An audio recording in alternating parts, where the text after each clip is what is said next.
Okay, let's get started. Uh, so, uh, so last session we go up to this point. Okay, so another example is the knife fitting. I guess you are familiar with this because this is traditionally we call curve fitting. Curve fitting, and the curve fitting, uh, we done it in high school, done undergrad classes, right? So I'm just going through quickly. You now have a bunch of data, a bunch of data. That's XA plus BN plus W, and this is the noise. Now you have AB to be estimated. You have AB to be estimated. So it's a vector version AB. Now we have to calculate the feature information matrix I theta. And the I theta, of course, by definition, partial A, partial B, partial A, partial B, partial A, partial B here. Okay, we take a look here, right? And then B squared here. The likelihood function is like this, and then with derivative, you first partial A, then partial B, and then curve with respect to this, then we get this and this. Then we are going to do the second order, partial A squared, partial B squared, which is to take this and do it one more time, and then partial A, partial B, you take either one of them and then take derivative for the other parameter B or A, then you get something like that. So then at the end you get this second order derivative, and then you get feature information equal to 1 over sigma square bracket n summation n square summation n, which is equal to this. Uh, n is like equal to that. I guess that's easier. But for summation n square, it requires a little bit of work, but in the end, you do some derivation, you still get this n. Okay, then we have user identities of this, right? Okay, into here.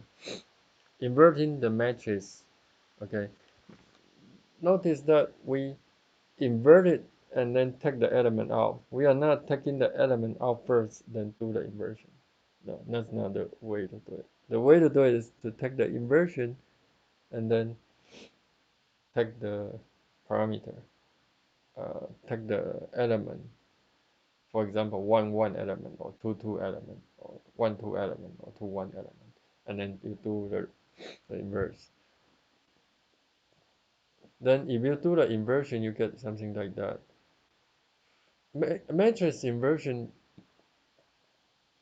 by itself is not trivial. Okay, it's not trivial. The reason is that um, this is the 2 by 2 matrix, which is doable. If you have a 4 by 4, 5 by 5, then it's very complicated. But as you know, we have 2 parameters, so we have 2 by 2, which is okay and reasonable. So we can still do it here by taking the inverse of this, and we get this. Then it follows from here, we have variance of this. You take this out, recall? You take this out, and then you put it here, okay? It has been inversed, so when you take it out, you don't have to inverse one more time, okay? It's you take this out, put it here. You take this out, put it here, and that will be variance B. So that would be CRB for A and B, for A and B. Okay, so yeah, I think that's probably it.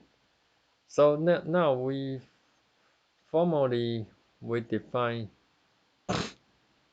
CRLB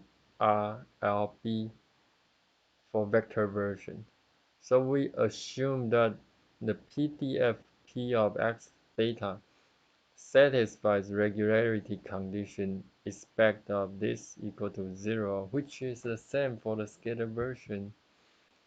Then the expectation is taken with respect to P of X theta. Then the covariance matrix of any unbiased estimator theta hat satisfies this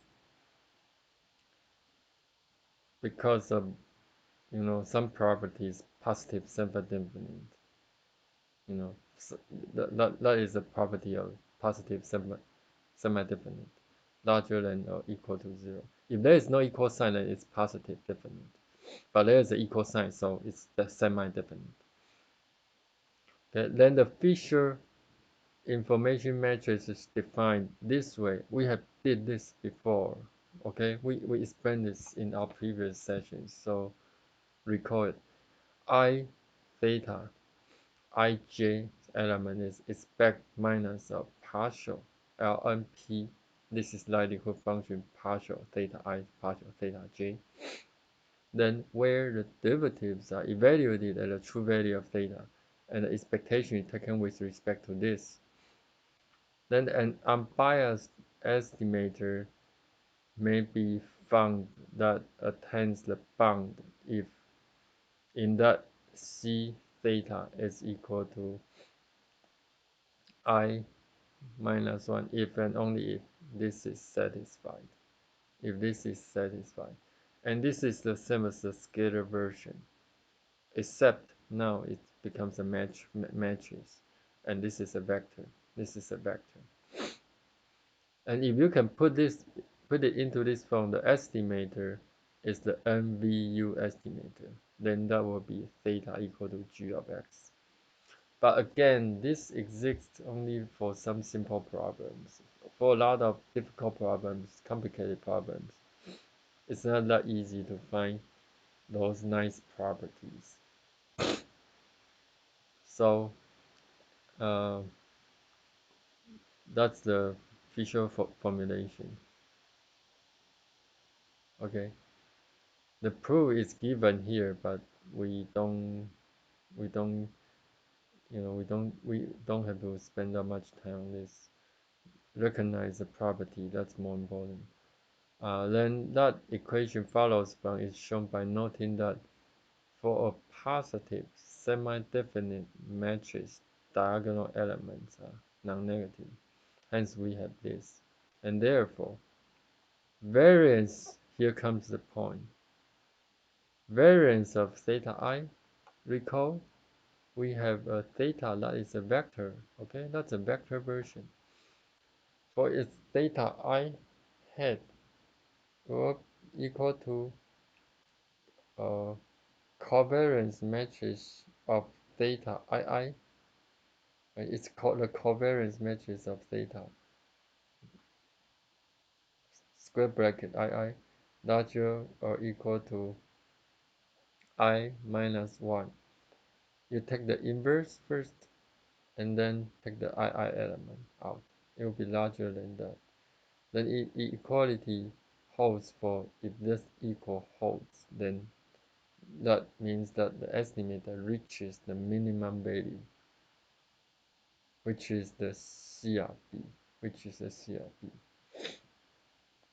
right? So the condition for the CRB to be attained are of particular interest since theta equal to G of X is sufficient and hence the NTHU estimator.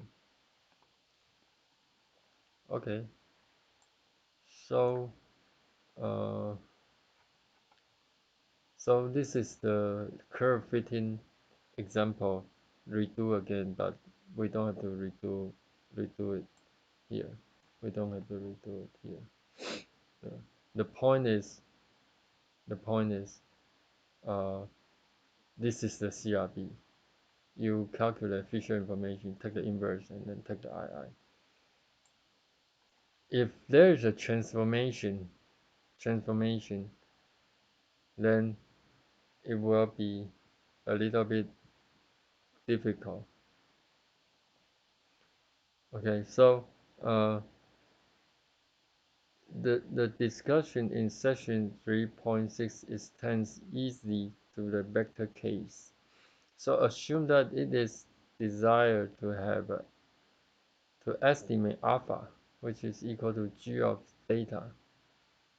For g, that is an r-dimensional function.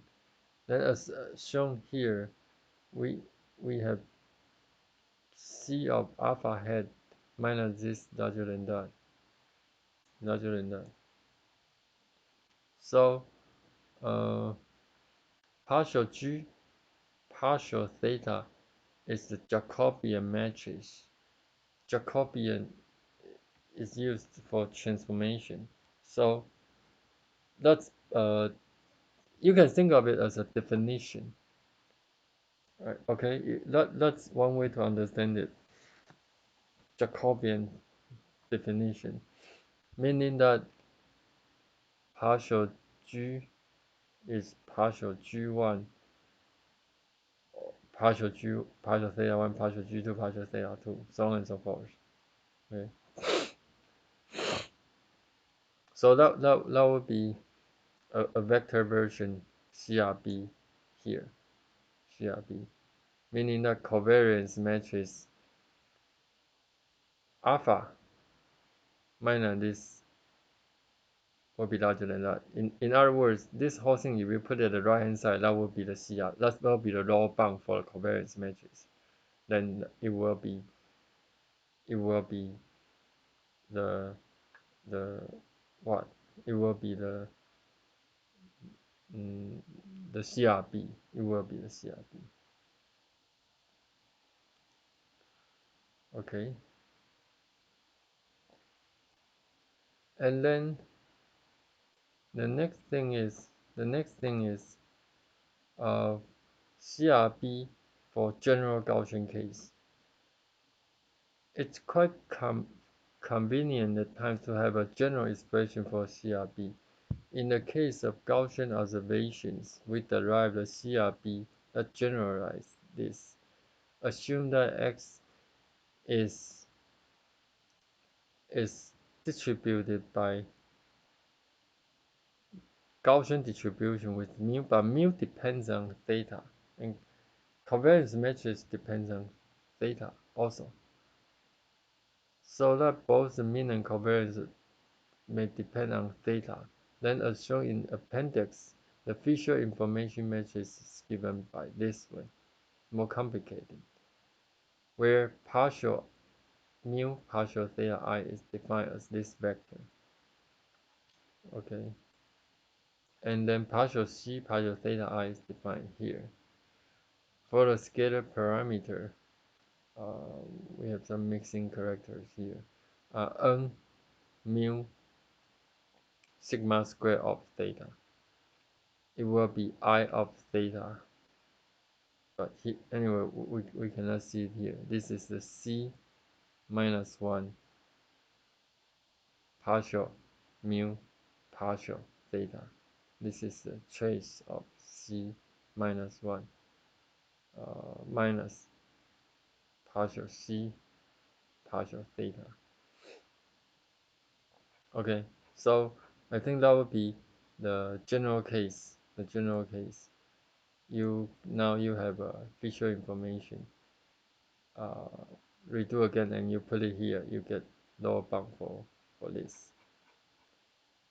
Okay, so I think that would be very complicated here.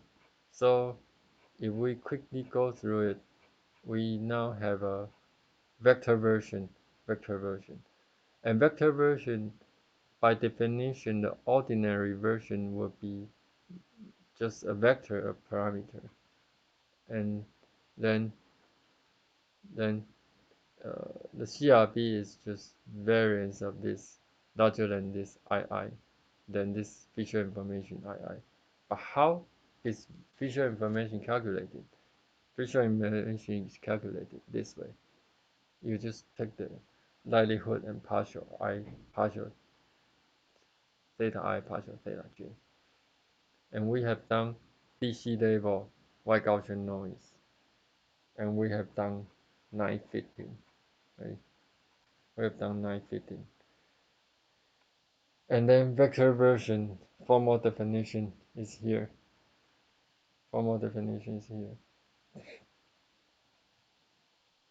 And then if you have a transformation, meaning a vector is transformed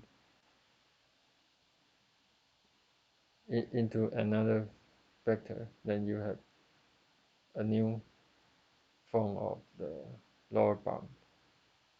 And general case, if your mu and c of theta depends on that. Okay, I think that is roughly all we have done, but we'll skip 3.10. We'll skip this. Then there will be a lot of signal processing examples. For example, range. Let me put it larger. For example, we have a range estimation, a sonar, radar, robotics, or frequency estimation. This is particularly important for communication, right? We have to estimate.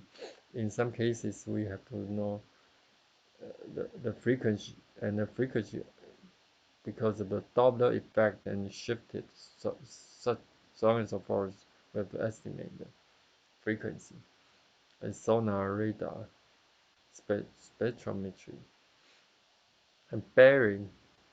Bearing means the direction of arrival. If you have signal arrival from somewhere, you like to know its direction. Or autoregressive the parameter. So we have a couple examples here. I think that one of the examples that is very interesting is this one. I'm just going to spend a couple minutes going through the bearing. You're going to see this pretty often in MIMO systems, in vehicular communications, in vehicular applications, because nowadays people use uh, antenna array to do a lot of things. So in sonar, of course, this is in the old days. Nowadays, we are in radar systems. We like to estimate the bearing of a target. So the idea is like this. You have elements of arrays. For example, you have one element here, the second element, third element, so on and so forth, all the way. And you have a target emitting signals from here. And this is a wavefront, 波前. This is a wavefront going through this direction, but this is a wavefront. And now the distance is controllable, right? We control the space of the array, and then we control it to be d. Now you have the bearing beta. This beta is unknown, is to be estimated. So if you do some mathematics, you will see the time difference to be n d over c cosine beta, because this is d cosine beta. I think I can skip some of the mathematical details, because you can just do the basic trigonometry. I think you can get the same result. So which I don't need to redo here.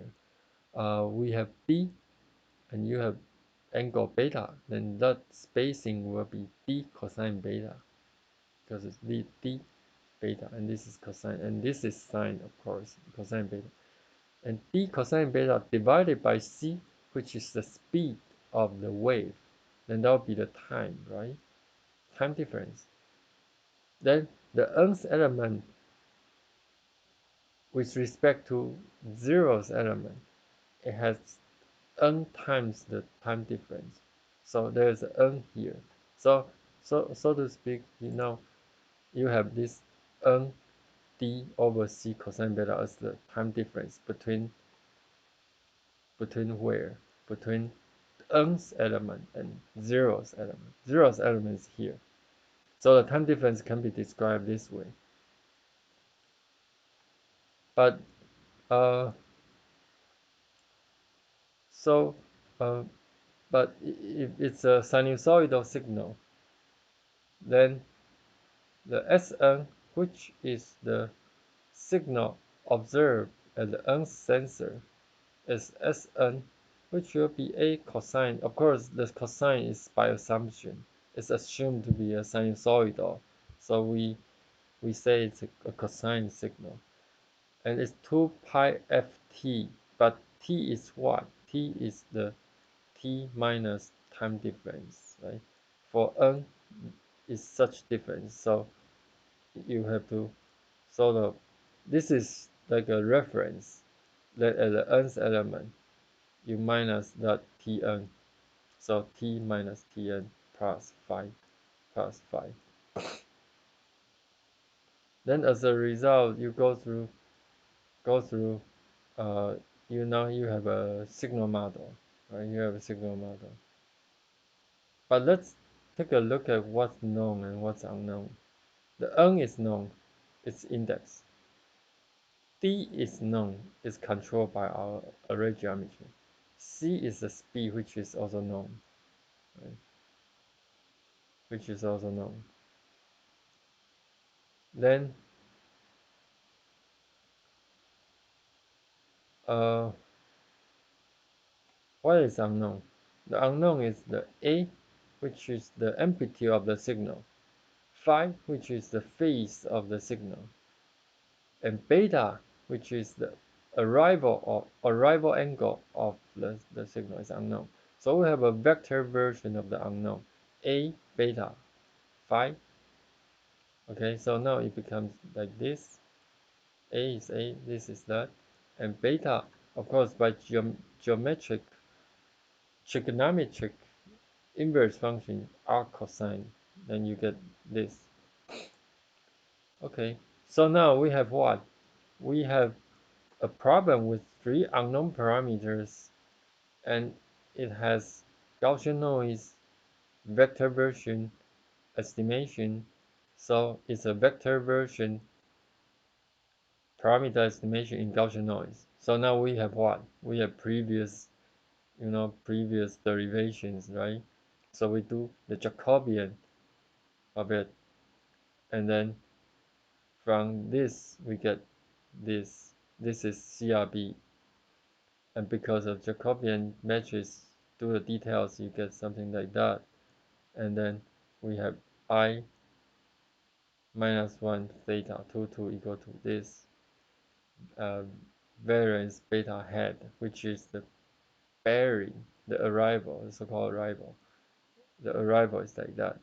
So you have the angle of arrival, the lower bound of the angle of arrival, like this. Okay, so now we get something like this. Get something like this. Okay. So as you can see from here, uh, it's easy to estimate bearing if beta is 90. How come? Because if you assume beta to be 90, then this will be 1, right? This will be 1. If this is 1, then what? Then the lower bound is larger. Lower bound is larger means, no, the denominator is larger, meaning the lower bound is smaller. Lower bound is smaller, performance is better. And if beta is 0, then it will be very difficult, right?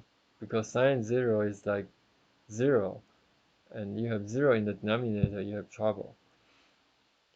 Okay, so also the bound depends critically on array length, right? L over lambda, L over lambda. And also the SNI, the array output, M eta, M eta. Okay, so the CRB actually tells us a lot of things, including L, lambda, and beta, how they influence your accuracy of your estimation. It's gives us implications the how the accuracy will be.